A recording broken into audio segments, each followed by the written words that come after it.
Hello and welcome. This is Neeta. I'll be giving a presentation on hypnotic model of the mind.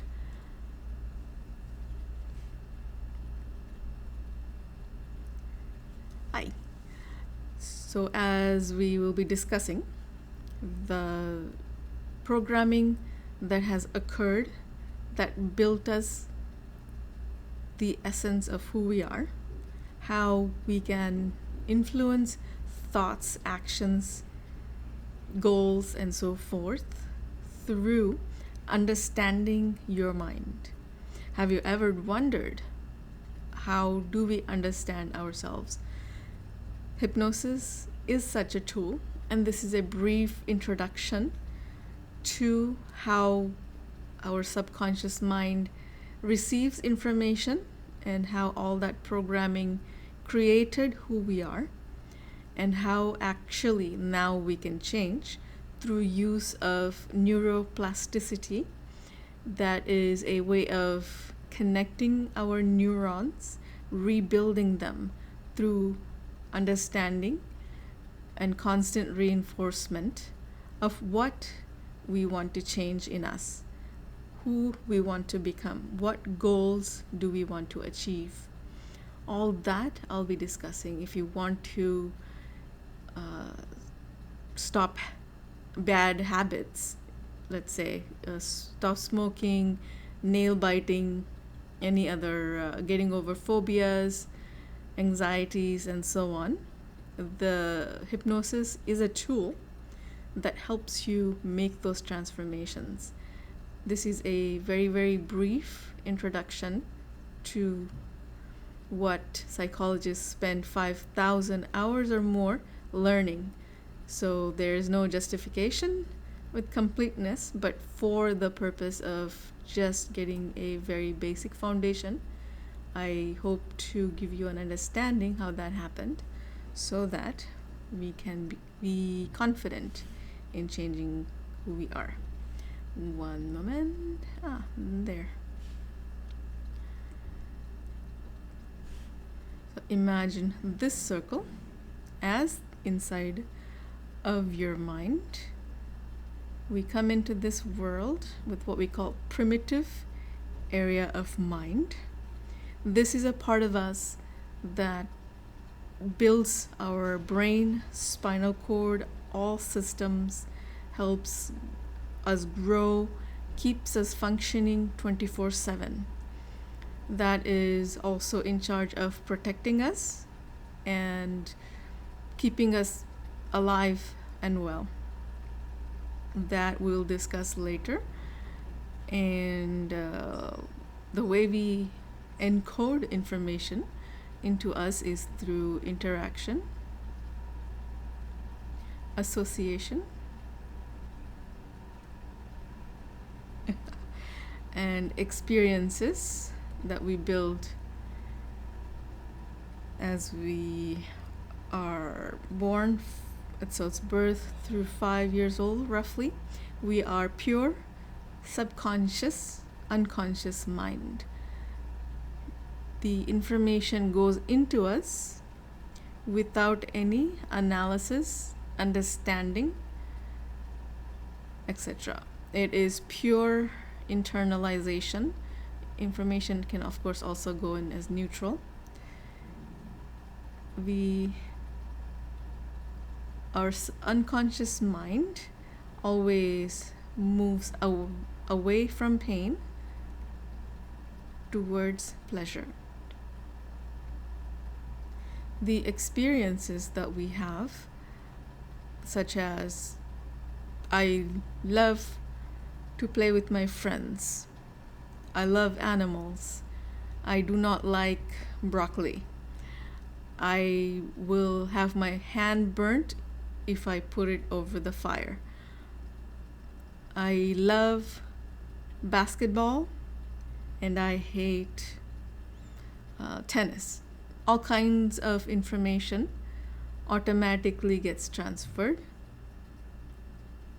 and our influence, of course, happens initially from parents, friends, that we play with, and family, other family members, through television, movies, books that we get read, etc.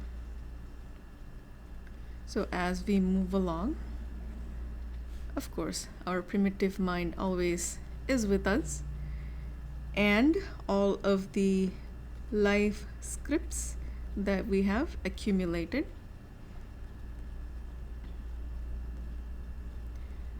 that basically run our life.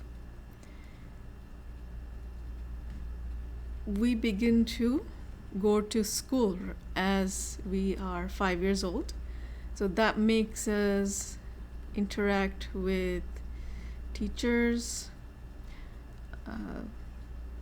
other classmates. We get exposed to games.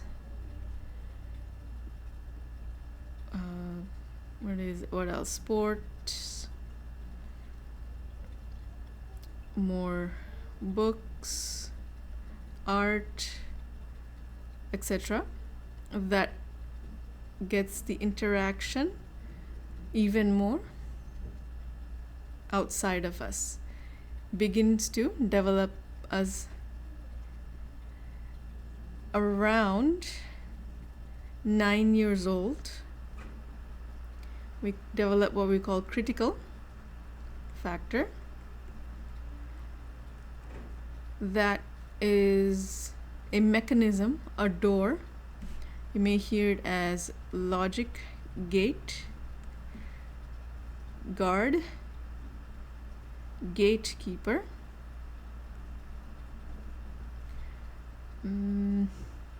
What else?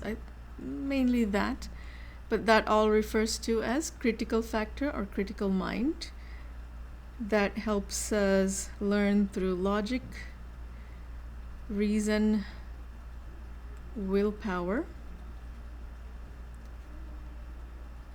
Generally, the information is said that to be held 24 hours before we decide to accept or reject this knowledge, whether as positive and or negative.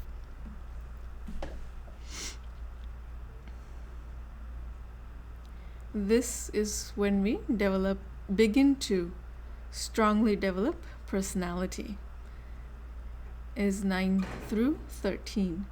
That is the essence that we pretty much remain regardless of any experiences that we may gain as an adult, unless we consciously make an effort to change. We tend to have our behavior based on the initial decisions, let's say, that we've made at this time.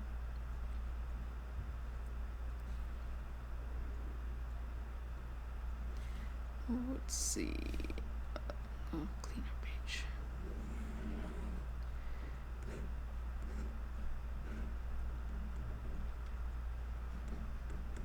Let's see.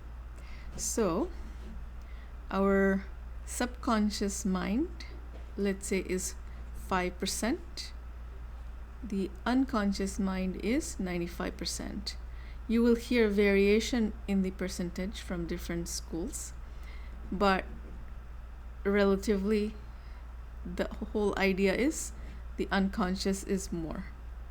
This is our feeling mind. This is our thinking mind. Let's say you have grown up as a kid with tons of activities, festivals, and so on. You love food. You've developed liking to certain dishes, and desserts, let's say, is most common, so I'll just say chocolate cake.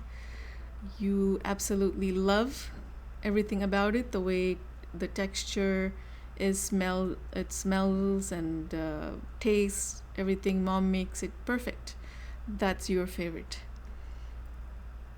and you decided to become healthy as an adult now, you have eliminated as much as possible having junk food. You go out to a restaurant with a friend and order healthy stuff like salads, a soup, and juice. And then your friend orders burger, fries, and Coke. You're enjoying your meal, and later on, you see a dessert tray go by. You're finishing up your meal, and you decided it just automatically reminded of what you love, and you order the cake. You finish eating and then realize, uh-oh, I just messed up my healthy meal. So that is the subconscious mind. You're on auto behavior, often not even thinking before what you are deciding.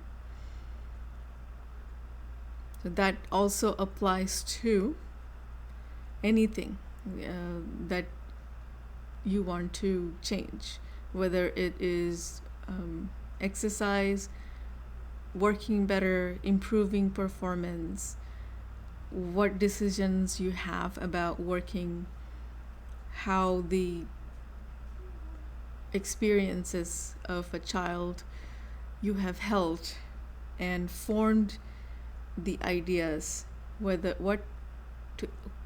to what extent you are willing to change, all comes from this dominant part of us. This is where the change occurs.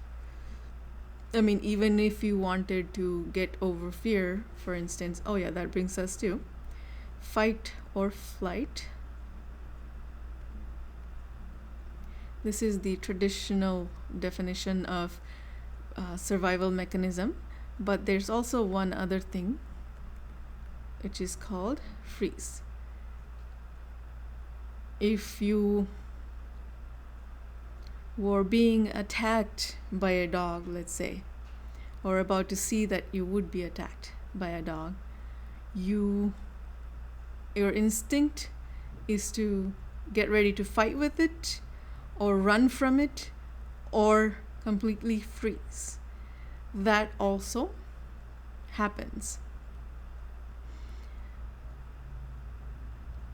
And based on that experience, if you're attacked, you then develop a phobia towards animals, specifically dog, because you never know how it's going to affect you.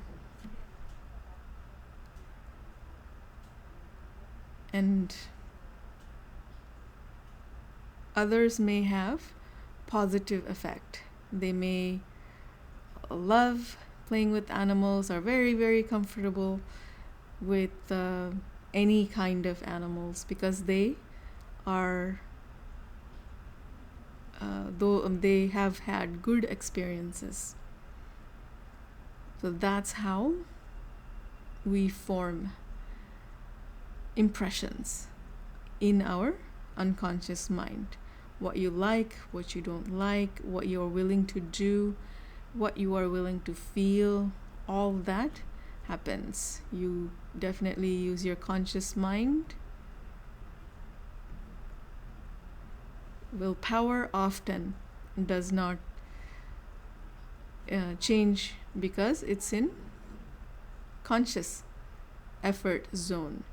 You can, in the moment, stop yourself and are able to change temporarily. But that is a consistent, constant practice.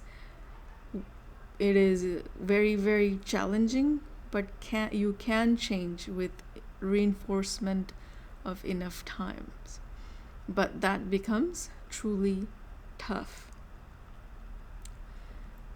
Therefore, subconscious mind is what we need to have.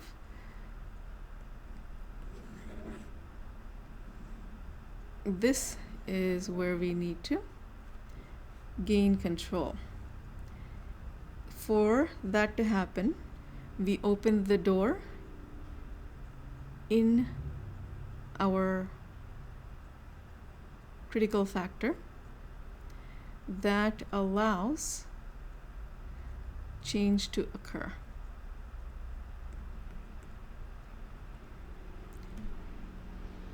So information can be entered through hypnosis. This is where hypnosis comes in handy.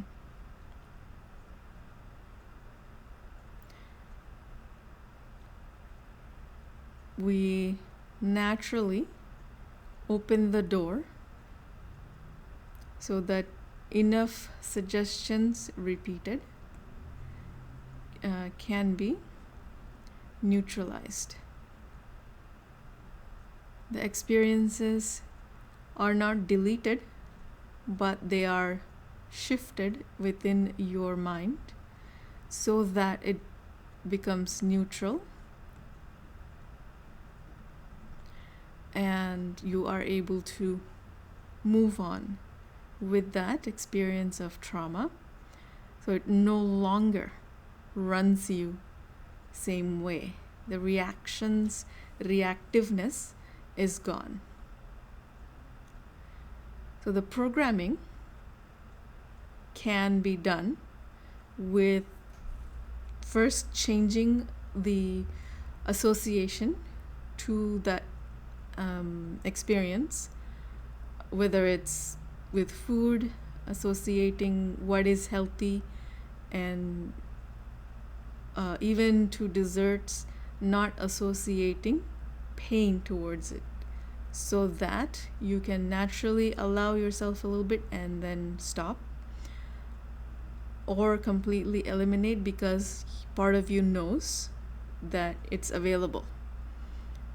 And that can be with phobias also, transforming that association of panic, anxiety towards the event itself, and reassociating something good, then changing it.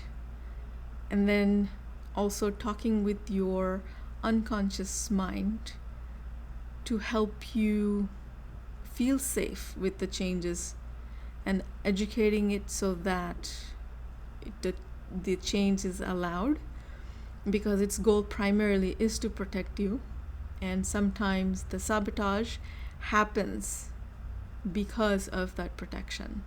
So the conflicting ideas and decisions need to be removed, and then with the new thought process, as you reinforce, you are building new networks within the mind. So that is how hypnosis can help. Well, hypnosis actually is a natural state. Is natural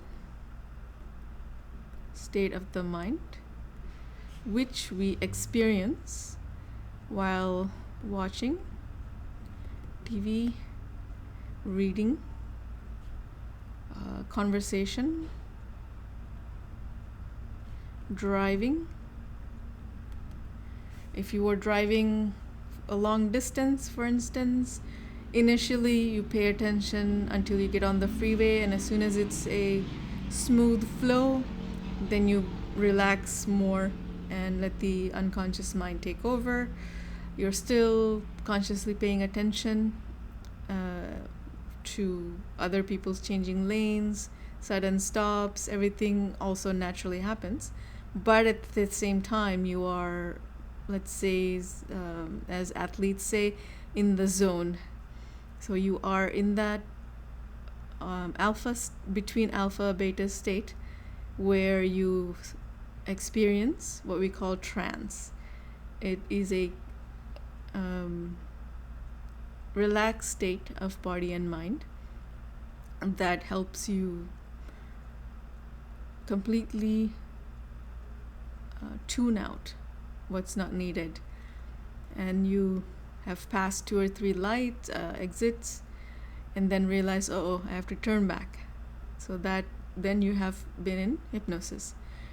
Whether if you're having a conversation, when it's not as interesting, you tend to tune out and not even realize that you have tuned out, because your mind is busy thinking and partially listening at the same time. Because even though you're consciously not listening, your unconscious always listens. So that's also trance. And so on. That's how hypnosis is experienced. It's a very natural state. You go in and out of it throughout the day. Actually, in essence, you are dehypnotizing yourself so that you can make the changes, because old programmings are on autopilot, and hypnosis is one way or tool to help you make the goals of your life come true. If the conscious and unconscious mind can be congruent, that is possible. So if there is anything that we can do at our center, this is our information. Please feel free to visit us anytime. Let me make sure that I am, one moment, there. That way my picture is not in the way. So I hope this brief presentation, although it is a little bit long, but hopefully has been informative and engaging for you. And see you soon, or talk with you soon. Thank you. Namaste.